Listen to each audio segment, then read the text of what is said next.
Hello friends, నేను ఈరోజు ఈ వీడియోలో జొన్న రొట్టెలను ఇలా మెత్తగా సింపుల్ మెథడ్లో ఎలా చేసుకోవాలి అనేది చూపిస్తాను.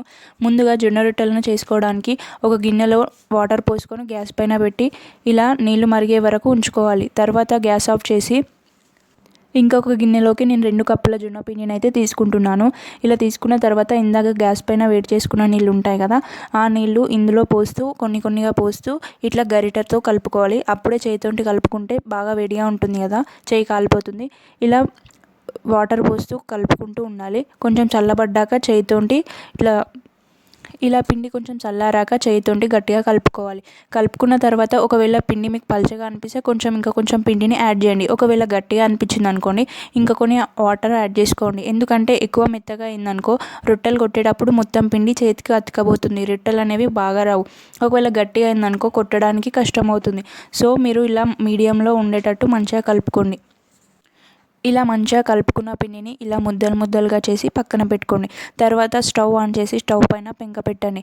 ఇందాక మనం ముద్దలు చేసుకొని పక్కన పెట్టుకున్న పిండిని తీసి ఇలా వీడియోలో చూపిస్తున్న విధంగా పీట పైన పెట్టి ఫస్ట్ పొడి పిండి వేసి దానిపైన ఈ ముద్ద అనేది ఇట్లా రౌండ్గా చేసి పెట్టుకొని ఇట్లా మెల్లగా ప్రెస్ చేస్తూ ఉండాలి. ఇలా ప్రెస్ చేస్తూ వీడియోలో ఏ విధంగా అయితే చూపిస్తున్నానో ఆ విధంగా అట్లా మెల్లగా ప్రెస్ చేస్తూ ఉండాలి. ఒకవేళ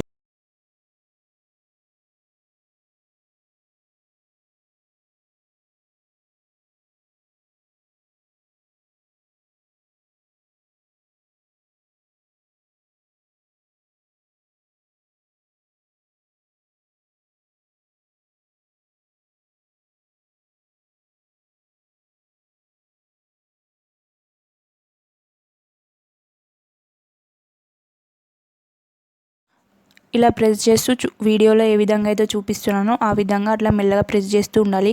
ఒకవేళ మీకు పిండి చేతులకు అతుక్కున్నట్టు అనిపిస్తే పొడి పిండిని చేతులకు కొంచెం అంటించుకొని మళ్ళీ మెల్లగా రొట్టెనైతే కొట్టుకోవడం పూర్తయిపోయిన తర్వాత రొట్టెనైతే మెల్లగా తీయాలి. ఎందుకంటే ఇష్టం వచ్చినట్టు తీస్తే అది అనేది విరిగిపోతుంది.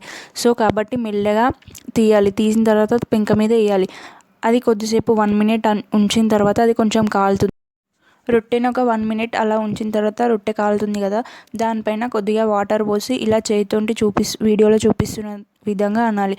ఒకవేళ మీకు ఇలా చేయడం వల్ల చేతి కాలుతున్నట్టు అనిపిస్తే మీరు దీని ప్లేస్లో ఒక క్లాత్ని యూజ్ చేసి దాంతో అయినా అనొచ్చు.